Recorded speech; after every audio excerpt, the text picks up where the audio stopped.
La cage gisait à l'endroit exact où le gros homme l'avait arrachée des mains de Sacha. La grille en était entr'ouverte. Le rat avait fui. Ce n'est pas plus mal, se dit la jeune fille. Après tout, le rat aussi méritait la liberté. N'ayant guère le choix, elle enfila le masque à gaz de son ravisseur, qui avait conservé les relents de son haleine, mais Sacha était bien contente qu'il ait eu le temps de retirer le masque avant d'être abattu. Vers le milieu du pont, le niveau des radiations monta en flèche. Qu'elle put porter l'énorme combinaison en grosse toile, dans laquelle elle se débattait comme une larve dans son cocon, tenait du miracle. Le masque à gaz, en revanche, même s'il avait été distendu sur la large figure aux bas joues pendantes de son ravisseur, épousa exactement les contours de son visage. Sacha soufflait de toutes ses forces pour en chasser la laine de son précédent propriétaire. Cependant, en regardant autour d'elle à travers les lunettes rondes embuées, elle ne pouvait se défaire de l'idée qu'elle s'était glissée non seulement dans la combinaison de protection de quelqu'un d'autre, mais aussi dans son corps. Une heure plus tôt, un démon impitoyable venu la chercher occupait le même espace. Et à cet instant, pour traverser le pont, elle devait en quelque sorte devenir ce démon, voir le monde à travers ses yeux. C'étaient en réalité les yeux de tous ces hommes qui les avaient chassés, son père et elle, vers la Kolomenskaya, qui les y avaient maintenus en vie durant toutes ces années pour l'unique raison que leur cupidité était bien plus forte que leur haine. Pour se perdre au milieu de tous ces gens, Sacha devait-elle à son tour porter un masque noir en résine, se faire passer pour quelqu'un d'autre, sans visage, ni sentiment? Si seulement cela pouvait l'aider à changer en dedans, annihiler ses souvenirs, l'aider à croire sincèrement qu'il ne lui était rien arrivé d'irréversible, qu'elle pouvait tout recommencer de zéro. Sacha voulait croire que ces deux hommes ne l'avaient pas trouvé par hasard, qu'ils avaient été envoyés vers la station à sa recherche, mais elle savait que ce n'était pas vrai. Elle ne parvenait pas à déterminer la raison pour laquelle ils l'avaient prise avec eux. Était-elle un objet de distraction? Avait-il eu pitié? Voulait-il se prouver quelque chose l'un à l'autre? Dans les quelques mots que lui avait adressés le vieillard transparaissait la compassion, mais il ne faisait rien sans jeter un regard en direction de son compagnon, et tenait sa langue comme s'il craignait d'être accusé d'humanité. Quant au second, une fois qu'il eut donné son accord pour que la jeune femme les accompagne jusqu'à la prochaine station habitée, il n'avait plus eu un seul regard pour elle. Sacha avait alors fait exprès de traîner et de se laisser dépasser pour pouvoir l'étudier librement, au moins de dos. Il avait clairement senti son regard. Il s'était tendu et avait eu un mouvement de la tête, mais ne s'était pas retourné. Soit par condescendance envers la curiosité féminine, soit pour montrer qu'il ne lui prêtait aucune attention. La constitution puissante et les manières animales du rasé, qui avait poussé son ravisseur à le confondre avec un ours, le désignaient comme un combattant et un solitaire. Pourtant cela ne se résumait pas à sa taille et à sa largeur d'épaule. Il émanait de lui une force qui aurait été la même, eût-il été petit et fluet. Un homme de cet acabit subjuguerait n'importe qui, et anéantirait toute résistance sans état d'âme. Et bien avant que Sacha maîtrisât sa peur devant cet homme, bien avant qu'elle commençât à démêler leurs sentiments respectifs, la voix encore inconnue de la femme qui s'éveillait en elle lui affirma avec conviction qu'elle aussi serait subjuguée.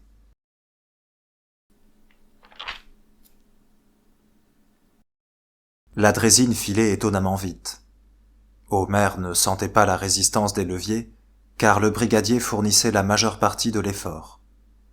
Le vieillard se tenait face à lui et levait les bras pour faire bonne mesure, mais ce geste ne lui coûtait aucune fatigue.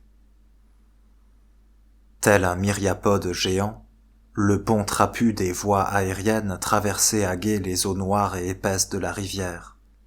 Sa chair de béton se détachait de ses os métalliques. Ses pattes fléchissaient. Une des 2 épines dorsales s'était affaissée et effritée. Utilitaire, standard, avec une courte espérance de vie, à l'image de toutes les constructions récentes qui l'entouraient, à l'image de toute la périphérie de Moscou, il était dénué de toute forme d'élégance. Cependant, alors que la draisine le parcourait, Omer, qui regardait tout autour de lui avec enthousiasme, se rappelait la magie des ponts mobiles à Saint-Pétersbourg et le pont Krimski, suspendu au-dessus de la Moskova. Au cours de son séjour de plus de 20 ans dans le métropolitain, il n'était remonté à la surface qu'à 3 occasions, et à chaque fois il s'efforçait d'en voir le plus possible durant ses brèves escapades. Il voulait raviver ses souvenirs, braquer sur la ville les objectifs de plus en plus flous de ses yeux, et imprimer sur le film vieillissant de sa mémoire visuelle autant d'images que possible, se gorger d'impressions pour les temps à venir. Peut-être n'aurait-il plus l'occasion de se retrouver à la surface, du côté du quai Kolomensky, de la gare fluviale, ou dans le quartier de Tioplistan, dans tous ces quartiers si beaux, et pour lesquels, à l'instar de nombreux moscovites, il n'éprouvait autrefois qu'un injuste mépris. D'une année sur l'autre, son Moscou vieillissait, s'abîmait, emporté aux 4 vents. Omer voulait caresser ce pont tombant en ruine, avec la même douceur que la jeune femme avait manipulé le cadavre exsangue à la Kolomenskaya. Caresser le pont, les crêtes des usines et les termitières orphelines des bâtiments d'habitation. Les admirer, les toucher pour se convaincre qu'ils se trouvaient bien là et que ce n'était pas le produit d'un songe. Et enfin, il voulait leur faire ses adieux, juste au cas où. La visibilité était faible. La lumière argentée de la lune n'arrivait pas à percer la dense couverture nuageuse, et le vieillard devinait davantage qu'il ne voyait. Quelle différence! N'avait-il pas l'habitude de substituer des chimères à la réalité? Entièrement absorbé par sa contemplation, Omer ne pensait à rien d'autre, oubliant les légendes qu'il devait composer, ainsi que le mystérieux journal qui tourmentait son imagination sans répit durant les dernières heures. Il se comportait comme un enfant lors d'une excursion, fixant les contours flous des gratte-ciels, tournant la tête dans toutes les directions, marmonnant dans sa barbe. Les autres ne prenaient aucun plaisir à cette traversée. Le brigadier, qui s'était installé dans le sens de la marche, n'accordait que rarement d'intérêt au bruit qui s'élevait du contrebas. Toute son attention était rivée sur le point, pour l'heure invisible aux autres, où les voix replongeaient dans la terre. La fille était assise derrière Hunter, les 2 mains agrippées à son masque à gaz. Les signes ne trompaient pas. Elle n'était pas à son aise à la surface. Tant que leur petit groupe s'était mu dans le tunnel, elle paraissait assez élancée. Mais à peine avait-il quitté le sous-sol qu'elle s'était recroquevillée, comme si elle se réfugiait dans une coquille invisible. Et même la tenue de protection, beaucoup trop grande pour elle, n'y faisait rien. Elle était indifférente aux splendeurs qui s'offraient au regard depuis le pont, et fixait obstinément le sol juste devant ses pieds. Ils traversèrent les ruines de la station Technopark, dont la construction avait été lancée peu avant la guerre, à la hâte, et qui s'était effondrée non sous l'effet des frappes, mais simplement du temps. Et enfin s'approchèrent du tunnel. Dans l'obscurité blafarde de la nuit, son entrée était noire comme de l'encre. Dans l'esprit d'Homère, son scaphandre prenait des allures d'armure, et lui était un chevalier du Moyen-Âge, entrant dans une grotte fantastique, l'antre d'un dragon. Les bruits nocturnes de la ville restèrent sur le seuil de sa tanière, là où Hunter avait ordonné d'abandonner la draisine. Désormais on entendait seulement les pas discrets des 3 compagnons, ainsi que les quelques mots qu'ils échangeaient avec parcimonie, repris par l'écho qui trébuchait sur les tubulures. « L'ambiance sonore de ce tunnel comportait quelque chose d'inhabituel. Même Omer percevait qu'ils évoluaient dans un espace clos, comme s'ils étaient entrés dans une bouteille par son goulot. « C'est fermé là-bas », fit Hunter, confirmant ses craintes. Ce fut le faisceau de sa lampe qui trouva le premier le fond du tunnel. Devant leurs yeux s'élevait le barrage aveugle d'une fermeture hermétique.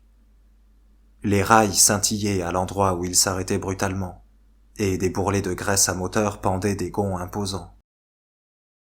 Non loin étaient entassées de vieilles planches, des branches sèches et des tisons, comme si on avait allumé un feu récemment.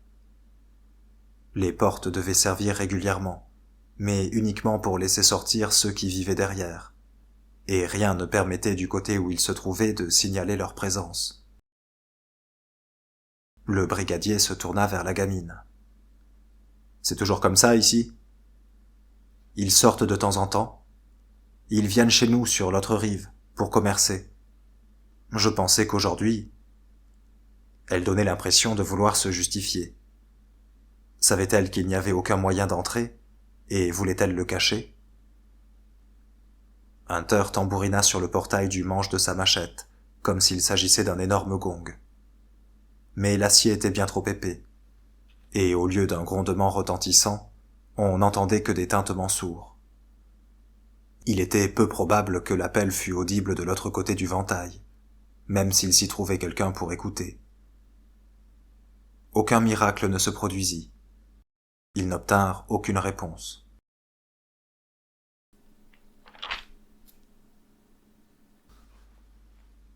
Sacha, en dépit du bon sens, avait espéré que ces gens pourraient ouvrir les vantaux.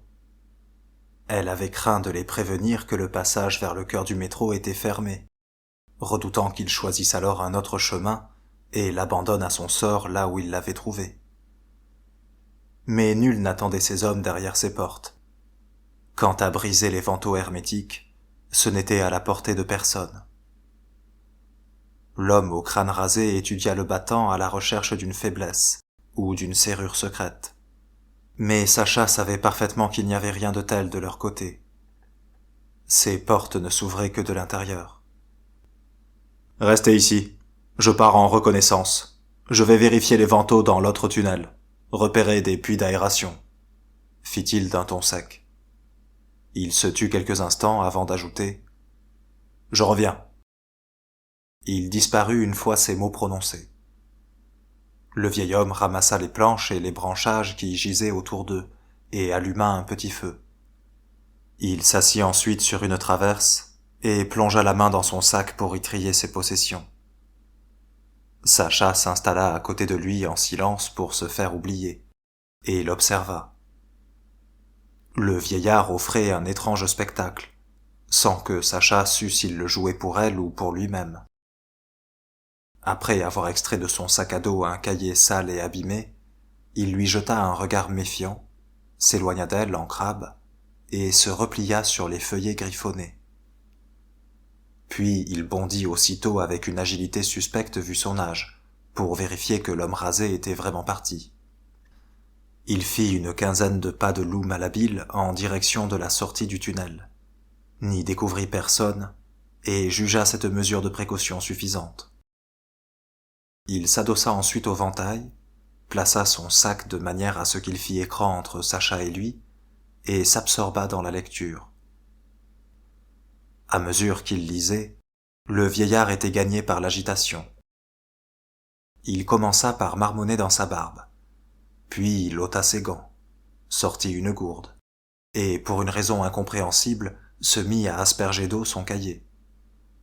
Il lut encore quelques lignes et frotta soudainement ses mains sur son pantalon, se frappa le front avec un air de dépit, palpa son masque à gaz et se jeta de nouveau sur son cahier. Son inquiétude était contagieuse, et Sacha oublia ses pensées et se rapprocha de lui. Mais il était bien trop absorbé par le texte pour remarquer son mouvement. Les yeux verts passés du vieillard, accrochant la lumière du feu, brillaient fébrilement même à travers les œilletons du masque à gaz. De temps en temps, il émergeait avec une difficulté manifeste de sa lecture, tel un plongeur remontant à la surface pour une bouffée d'air.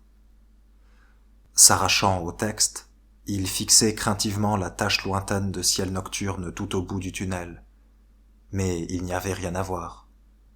L'homme au crâne rasé avait disparu corps et biens. Alors le calepin l'engloutissait à nouveau tout entier. Sacha comprenait désormais la raison de l'arrosage du cahier. Le vieil homme essayait de décoller les feuilles les unes des autres. C'était une opération délicate, malaisée.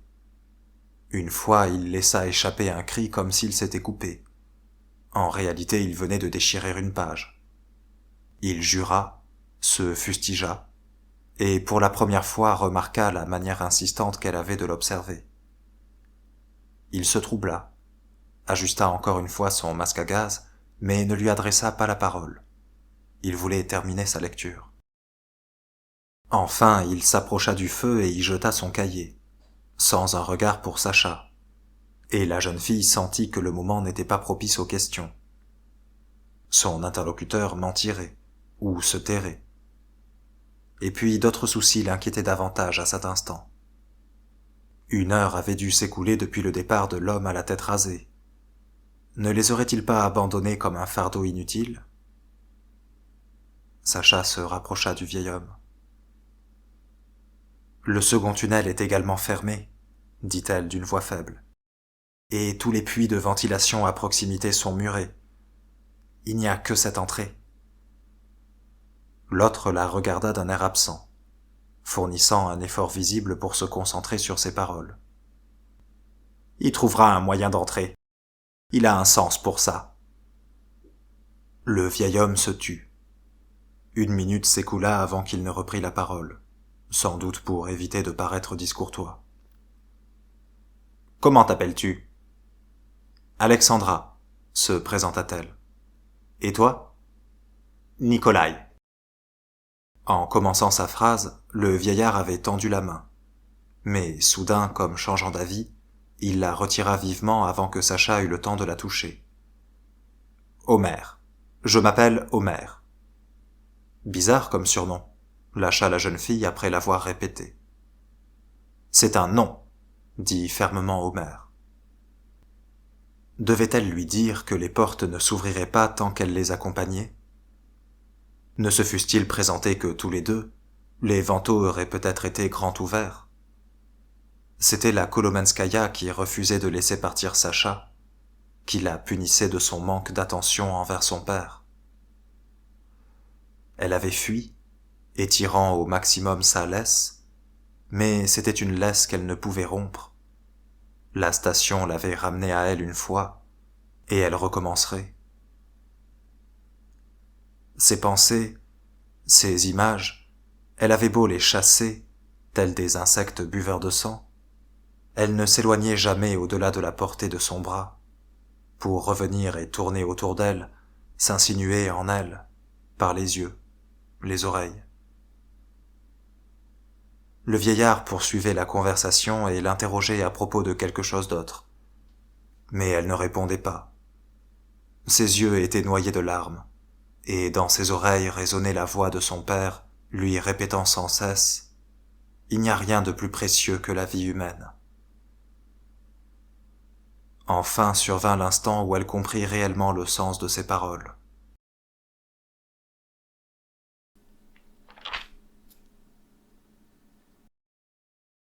Les événements qui se déroulaient à la Toulskaya n'étaient plus une énigme pour Omer.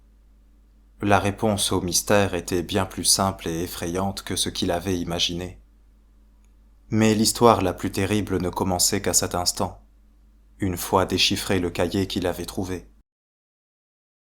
Le journal était devenu une marque noire pour Omer, un aller simple, et l'ayant reçu entre ses mains, le vieil homme ne pouvait plus s'en débarrasser, même en le brûlant. En outre, ses soupçons concernant Hunter s'étayaient maintenant d'un faisceau de preuves solides, pointant toutes dans une même direction, même si Omer n'avait aucune idée de ce qu'il pouvait en faire. Tout ce qu'il avait lu dans le calepin contredisait les affirmations du brigadier. L'homme mentait inutilement, mais en toute connaissance de cause. Le vieillard devait trouver au nom de quoi il proférait ce mensonge, et le cas échéant, quelle en était la raison. De ses réponses dépendait tant sa décision à poursuivre la route avec Hunter que ce qu'allaient devenir ses aventures. Une épopée héroïque ou un carnage aveugle, cauchemardesque, dont il ne subsisterait aucun témoin vivant. Les premières entrées du journal dataient du jour où la caravane avait traversé sans perte la Nagornaïa et avait rejoint la Toulskaïa, sans y rencontrer d'opposition. Les tunnels sont déserts et silencieux, quasiment jusqu'à la Toulskaïa. On avance vite, c'est bon signe. Le commandant escompte rentrer au plus tard demain, écrivait l'officier de liaison décédé. Personne ne garde l'entrée de la Toulskaïa. On a envoyé un éclaireur. Il a disparu, s'inquiétait-il quelques heures plus tard. Le commandant a pris la décision de faire avancer l'ensemble de la troupe vers la station. On se prépare à donner l'assaut. Quelque temps plus tard, on ne comprend pas le problème.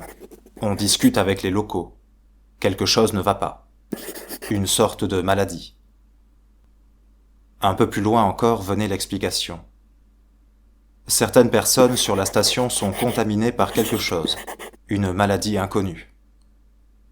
Apparemment, les hommes de la caravane avaient voulu porter assistance aux malades. Felcher n'a pas pu trouver le médicament. Il dit que ça ressemble à la rage. Il ressent une douleur monstrueuse. Il ne se contrôle plus. Il se jette sur les autres. Et juste après, ceux qui sont affaiblis par la maladie ne peuvent pas infliger beaucoup de dommages. Le problème est ailleurs. À cet endroit, comme par un fait exprès, les pages s'étaient collées et Homer avait dû les asperger de l'eau de sa gourde. Photophobie, vomissement, sang dans la bouche, tout. Ensuite, ils deviennent soufflés. Ils se transforment en... Le mot avait été soigneusement biffé. Le mode de transmission n'est pas clair. L'air, le contact. Cette insertion datait du lendemain. Le convoi s'était attardé. Le vieillard s'était demandé pourquoi le groupe n'avait pas transmis de rapport, et s'était souvenu avoir vu la réponse quelque part. Il avait entrepris de feuilleter le journal. Pas de communication. Le téléphone est silencieux.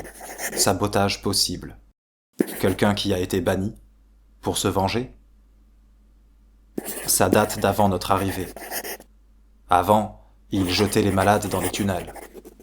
L'un de ceux-là aurait-il coupé le câble? À cet endroit précis, Homer s'était arraché au texte pour fixer le vide. Le câble tranché, on pouvait l'admettre. Pourquoi alors n'était-il pas revenu à la Sévastopolskaïa? Ça empire. Durée d'incubation, 1 semaine. Et si c'était plus? Puis, jusqu'à la mort, encore 1 ou 2 semaines. On ne sait pas qui est malade et qui est sain. Rien n'y fait. Pas de médicaments. Mortalité, 100%. Un jour plus tard, le responsable des communications avait ouvert une autre entrée qu'Homer connaissait déjà. C'est le chaos sur la Toulskaïa. Pas d'accès au métro. La Hanse fait barrage. Impossible de revenir non plus. Et il poursuivait une page plus loin. Les hommes sains tirent sur les malades. Ceux qui sont particulièrement agressifs. Ils ont construit un enclos pour les contaminer. Ils résistent. Demandent à sortir. Puis une insertion brève, atroce. Ils se mangent les uns les autres.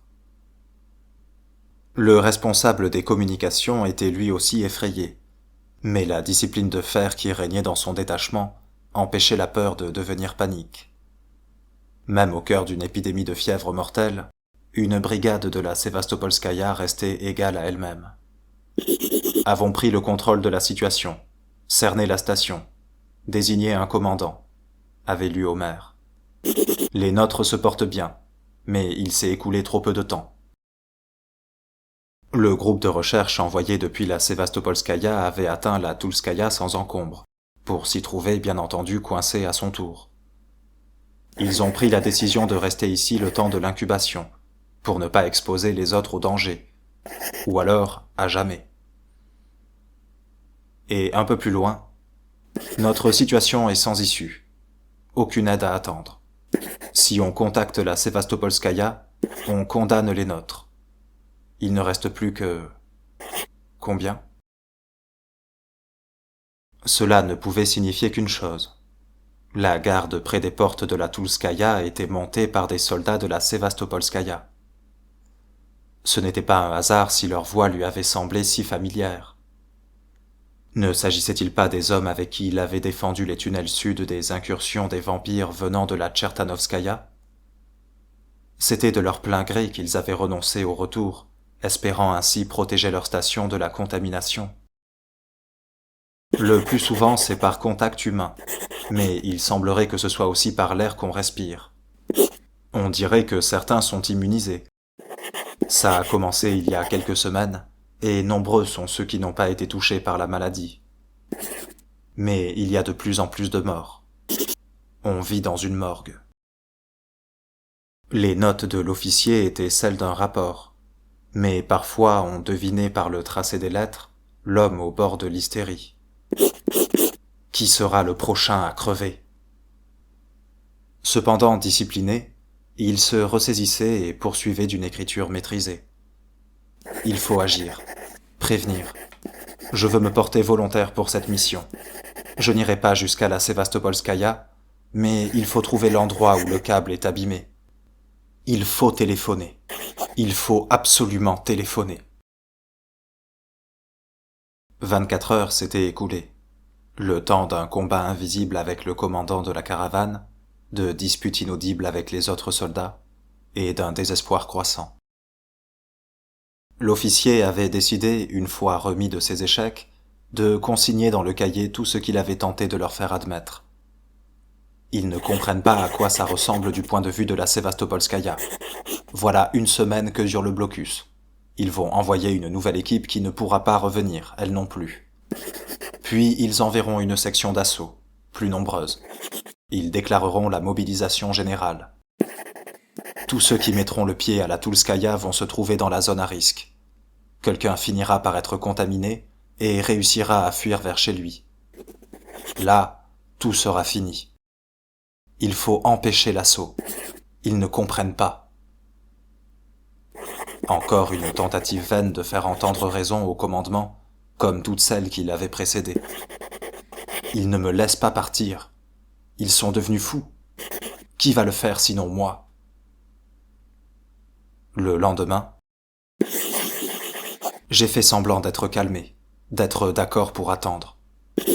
J'étais de garde à côté des vantaux hermétiques. Je leur ai crié que je trouverais le câble abîmé, et j'ai couru. Ils m'ont tiré dans le dos. Une balle m'a touché. Homer tourna la page. Pas pour moi. Pour Natacha. Pour Sergueï. Je n'ai jamais pensé m'en tirer. Qu'il vive. Que Sergueï... À cet endroit, la plume sautait dans la main affaiblie. Peut-être l'avait-il ajouté plus tard, parce qu'il n'y avait plus de place pour écrire, ou parce qu'il importait peu où il écrirait. Puis la chronologie interrompue l'espace de quelques mots reprenait ses droits. On m'a laissé traverser la Nagornaïa.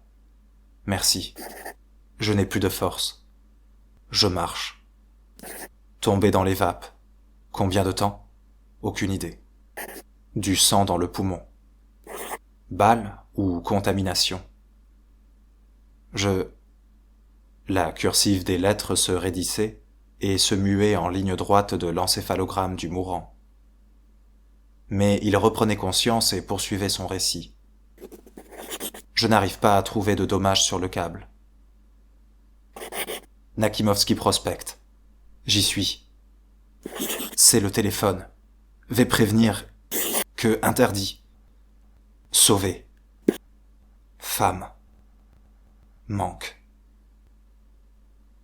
L'encre mêlée d'écarlate éclaboussait le papier d'idées et de mots de plus en plus décousus. Appel passé. M'ont-ils entendu ? Bientôt mort. Bizarre. M'endormirai. Plus de munitions. Veux m'endormir avant que c'est... Ils m'entourent. Ils attendent. Je suis encore vivant. Barre-toi ! On eût dit que la fin du journal avait été préparée à l'avance. L'appel à ne pas donner l'assaut sur la Toulskaya, ainsi que le nom de celui qui avait donné sa vie pour transmettre l'information, avait été calligraphié d'un trait sûr et droit. Mais Omer sentait que les mots qu'avait réussi à tracer l'officier de liaison avant que son signal ne disparaisse des ondes à jamais étaient « Je suis encore vivant, barre-toi ».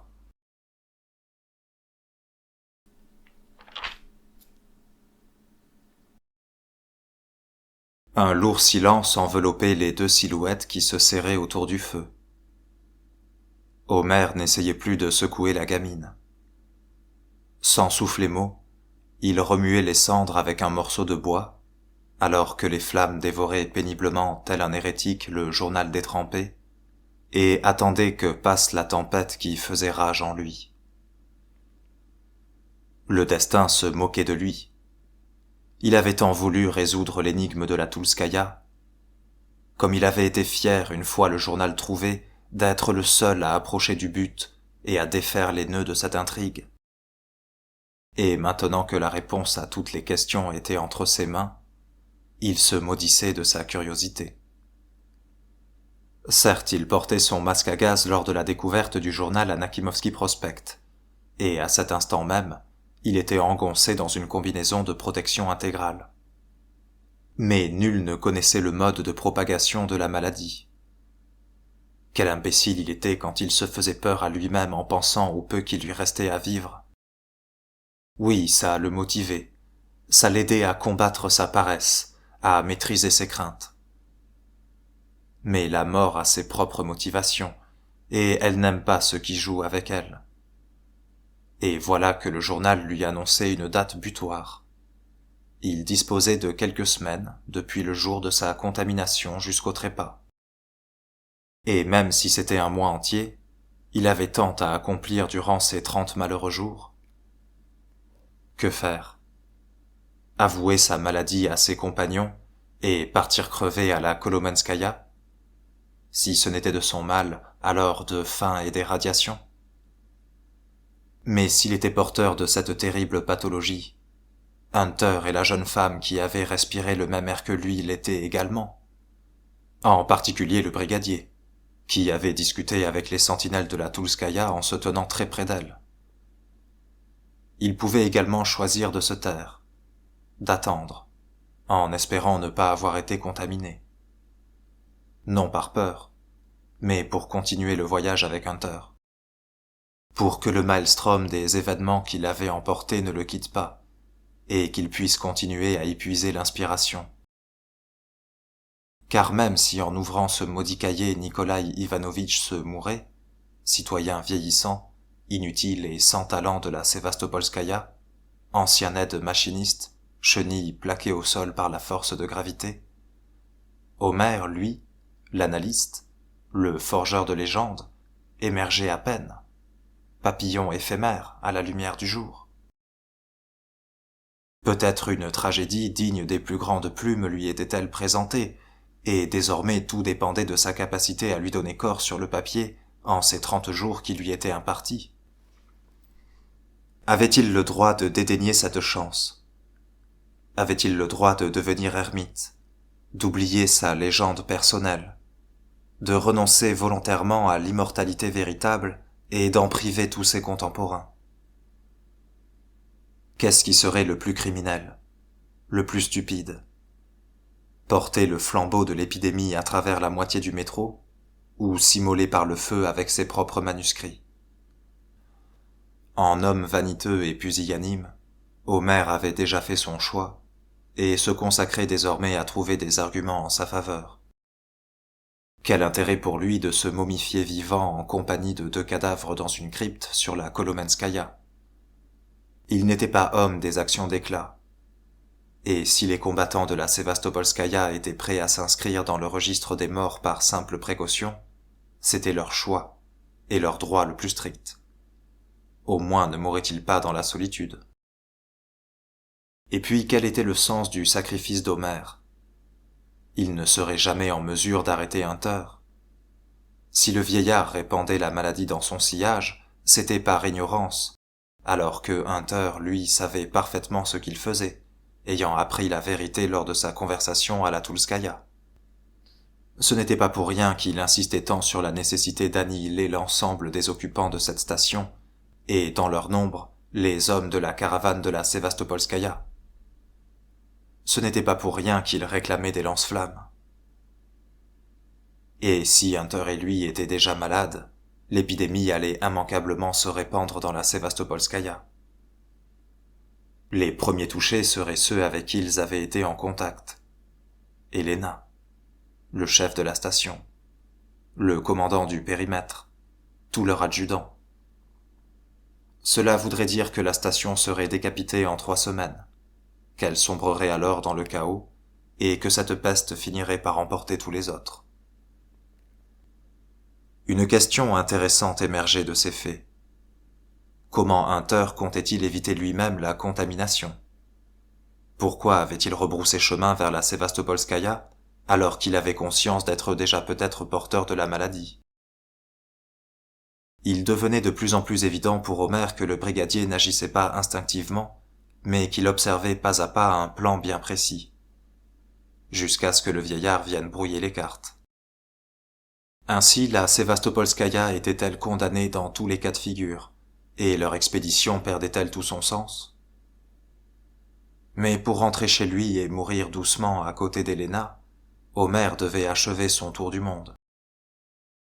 Un seul trajet entre la Kakhovskaya et la Kachirskaya avait suffi pour saturer les filtres des masques à gaz. Quant au scaphandre, il fallait s'en débarrasser au plus vite. Ils ne pourraient pas revenir par le chemin qu'ils avaient emprunté à l'aller. Que faire?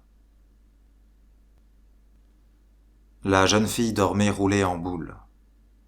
Le feu avait fini par dévorer le journal pestiféré, consumer les dernières branches et s'éteindre. Le vieillard resta assis dans l'obscurité pour économiser les batteries de sa lampe. Non. Il devait continuer la route avec le brigadier. Il allait éviter les contacts avec les gens pour minimiser les risques de contamination, abandonner ici son sac à dos avec tous ses biens et détruire ses vêtements. Il allait espérer la grâce tout en décomptant les 30 jours. Il allait travailler quotidiennement sur son livre sans s'octroyer de répit. Le vieillard se persuadait que tout allait s'arranger d'une manière ou d'une autre. Le plus important pour lui était de suivre Hunter sans se laisser distancer. Enfin, si l'autre revenait. Cela faisait déjà bien plus d'1 heure qu'il avait disparu dans la lumière floue au bout du tunnel. Quand il avait rassuré la jeune femme, Homer n'était pas aussi confiant dans le retour du brigadier qu'il avait voulu le laisser paraître. Plus il apprenait à le connaître, moins il comprenait sa manière de fonctionner.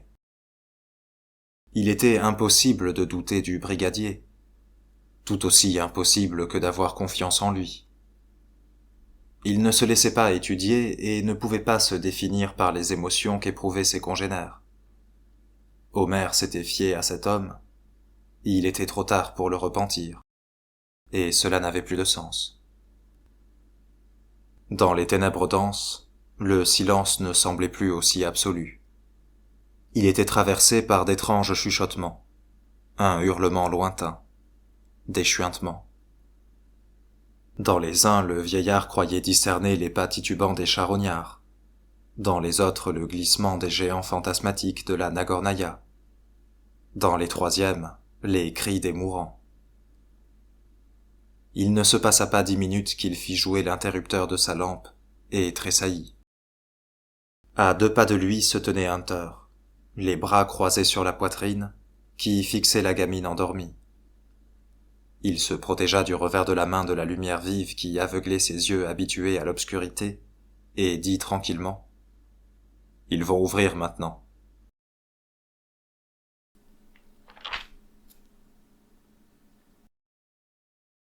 Sacha rêvait. Seule, à nouveau à la Kolomenskaya, elle attend le retour de son père d'une promenade.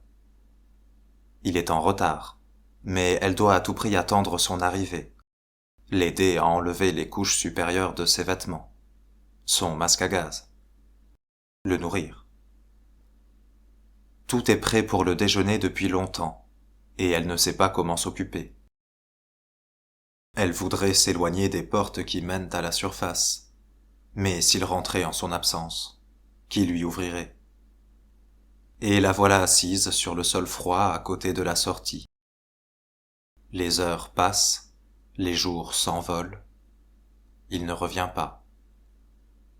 Le bruit sourd des verrous qui s'ouvraient la réveilla. Le même bruit que celui des vantaux de la Kolomenskaya. Elle s'éveilla avec un sourire.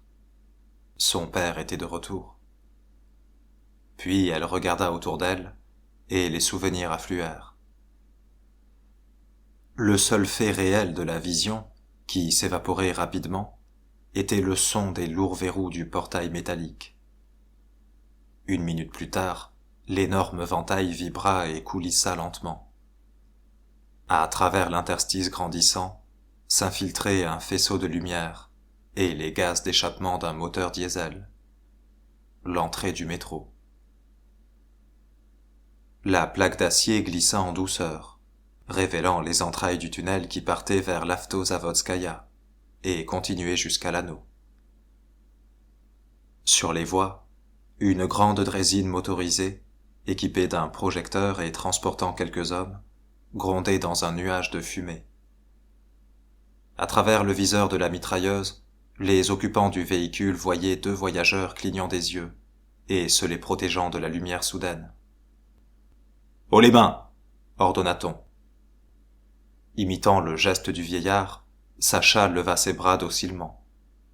Cette fois, il s'agissait de la même draisine qui roulait jusqu'au pont les jours de marché, et son équipage connaissait par cœur l'histoire de la jeune fille.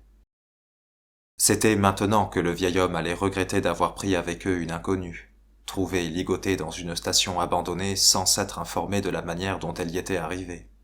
« Enlevez les masques, montrez vos papiers. » En découvrant son visage, elle se blâmait de sa bêtise. Personne ne pouvait la libérer, car la condamnation de son père, qui englobait Sacha, n'avait jamais été levée. Pourquoi avait-elle cru que ces 2 hommes pourraient l'emmener vers le grand métro? Pensait-elle que personne ne la remarquerait à la frontière? « Hé, toi! T'as rien à faire là !» Sacha avait été reconnu aussitôt le masque enlevé. « T'as 10 secondes pour disparaître. Et ça, c'est qui? C'est ton... » « De quoi s'agit-il » demanda le vieillard perdu. « Non, laissez-le, ce n'est pas lui » cria Sacha. « Cassez-vous » lâcha l'homme à la mitrailleuse d'une voix glaciale. « Ou alors nous »« Quoi? Sur la gamine » demanda une deuxième voix, hésitante. « J'ai dit... » La culasse aboya brièvement. Sacha recula, ferma les yeux, et pour la 3e fois au cours de ces dernières heures, se prépara à l'étreinte de la mort. Quelque chose émit un léger pépiement, puis se tut. Le dernier ordre ne retentissait pas. L'attente devenant insupportable, la jeune fille entr'ouvrit un œil. Le moteur continuait à fumer. Des volutes bleues dansaient dans le ray lumineux du projecteur, qui, pour une raison étrange, fixait le plafond. Désormais, sans la lumière aveuglante dirigée dans ses yeux, Sacha distinguait les occupants de la draisine. Ils gisaient, poupées désarticulées, sur le véhicule et près de lui. Les bras pendaient mollement. Les nuques formaient avec le corps brisé des angles étranges. Sacha se retourna. Dans son dos se tenait l'homme au crâne rasé, le pistolet baissé, qui observait attentivement la draisine transformée pour l'occasion en étal de viande. Il releva l'arme et pressa une dernière fois la détente. « Voilà, maintenant c'est bon » lâcha-t-il d'un air satisfait. « Enlevez leur uniforme et leur masque à gaz. »« Pourquoi » demanda le vieillard en grimaçant. « On va se changer. On va traverser l'Avtozavodskaya sur leur draisine. » Sacha se figea, posant sur le tueur son regard abasourdi. La crainte le disputait à l'admiration. la révulsion à la gratitude. Il venait d'oxyre avec légèreté 3 hommes, d'un coup, brisant le premier des commandements de son père. Il l'avait fait pour qu'elle reste en vie, et le vieillard aussi par la même occasion. Était-ce un hasard si c'était la 2e fois qu'il lui sauvait la vie? Ne confondait-elle pas la sévérité et la cruauté? Elle avait pour l'heure une seule certitude le concernant. Son ignorance de la peur faisait oublier sa monstruosité. L'homme au crâne rasé arriva le premier à la hauteur de la draisine et entreprit de retirer les scalpes en caoutchouc des ennemis terrassés. Mais soudain, avec un mugissement assourdi, il se recula de la draisine, fit quelques pas en arrière comme s'il avait aperçu le diable lui-même, les 2 bras devant lui en guise de protection. Il répétait inlassablement « Un noir !